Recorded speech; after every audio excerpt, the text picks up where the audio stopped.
ॐ यस्य भूमि प्रमान्तरिक्ष उतोदरं यश्चक्रे मूर्धनं तस्मै ज्येष्ठाय ब्रह्मणे नमः। तस्मै ज्येष्ठाय ब्रह्मणे नमः। यजुर्वेद के चतुर्थ अध्याय के 13वें मंत्र की एक सूक्ति है।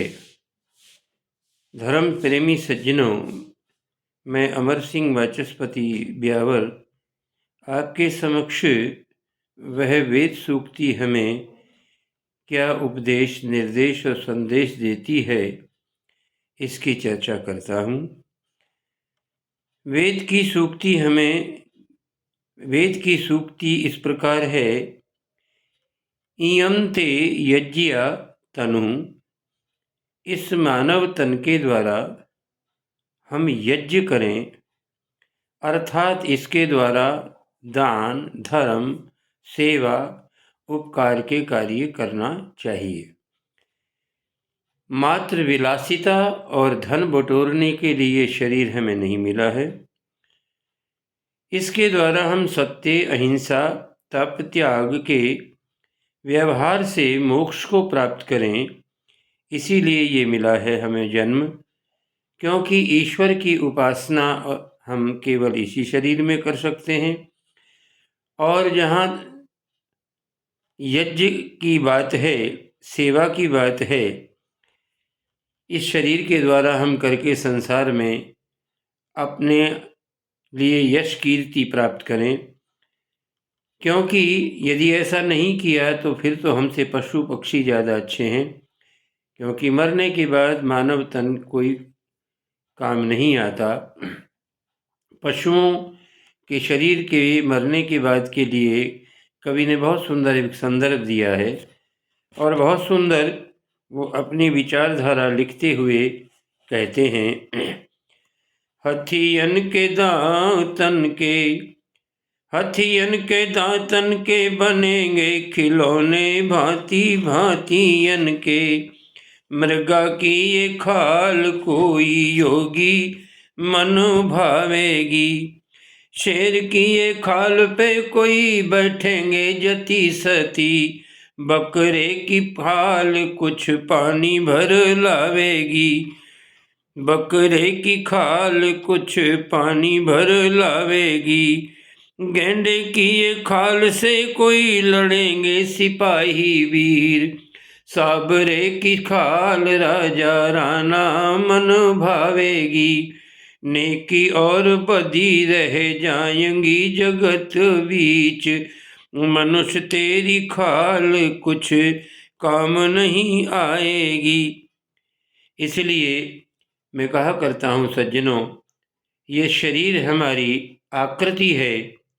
इस आकृति के द्वारा कुछ उपकार की भलाई के ऐसे कृति करें, ऐसा कार्य करें। ये आकृति रहे या न रहे, परंतु हमारी कृति हमेशा जिंदा रहे।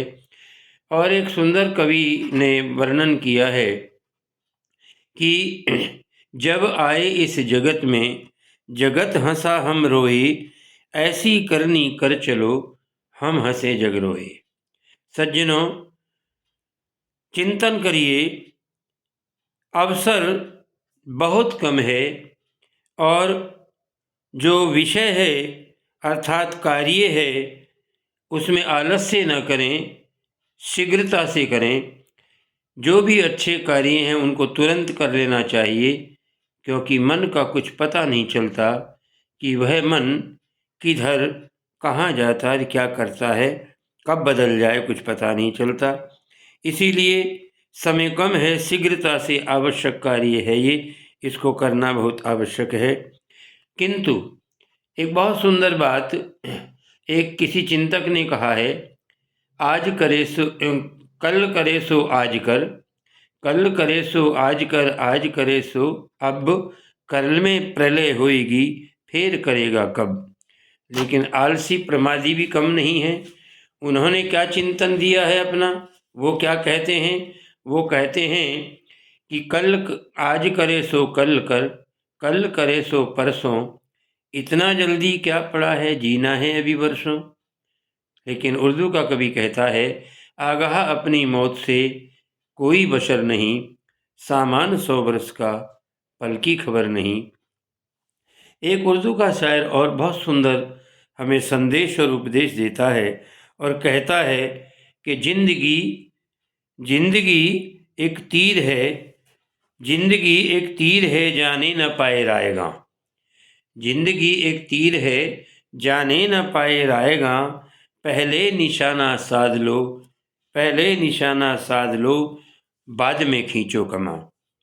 इसलिए सज्जनों, आइए हम अपने इस मानव तन के द्वारा कुछ ऐसा कार्य करें कि दुनिया में हमारा नाम अमर रहे। ऋषि दयानंद ने अपने जीवन में को अमर कर दिया, वेद की भाष्य करते हुए, वेद का ज्ञान दे करके। हम विचार करें इसी प्रकार से। एक नहीं, लाला लाजपत राय ने लाठियाँ खाई, आज़ादी दिलवाई। भगत सिंह आदि ने मृत्यु को फांसी के फंदे पर चूम लिया। अनेकों इस प्रकार के हमारे शूरवीर हुए, क्रांतिकारी। भगत सिंह, सुखदेव, राजगुरु, महिलाओं में भी मैना, झांसी की रानी इत्यादि बहुत सारी महिलाओं ने अपने जीवन का बलिदान करके इस देश के लिए आज़ादी को दिलवाया। धर्म के लिए, इस शरीर का रूपी धर्म के लिए, धर्म यज्ञ के अंदर अपने शरीर की आहुति। आपको पता है, इतिहास बताता है कि जोरावर फतेह सिंह दीवार में चिन गए, लेकिन उन्होंने धर्म को नहीं छोड़ा। इसी प्रकार से हम और इतिहास को पढ़ते हैं। सियालकोट के अंदर भी उस युवक ने अपने गर्दन को दुश्मनों के सामने झुका दिया। हकीकत राय ने वाल्मीकि के एक तलवार के आगे उसने गर्दन को झुका करके कहा, मुझे इस्लाम धर्म कबूल नहीं है, मैं अपने वैदिक धर्म को नहीं छोड़ूंगा। और एक कवि ने 2 लाइन उसके बारे में लिखी हैं। वो कहता है, हकीकत राय, डराते क्यों मियाँ जान, आयु मुझे छोटी को, दूंगा नहीं चोटी को, मैं दूंगा नहीं चोटी को। राम और कृष्ण की तुम कितनी ही बुराई करो, राम और कृष्ण की तुम कितनी ही बुराई करो, अपने मजहब की तुम कितनी ही भलाई करो, काट देना चाहे मेरी बोटी बोटी को, मैं दूंगा नहीं चोटी को, मैं दूंगा नहीं चोटी को। आइए इन विचारों को सुनिए और देश और धर्म और जाति की सेवा के लिए तत्पर रहिए। ओम शांति।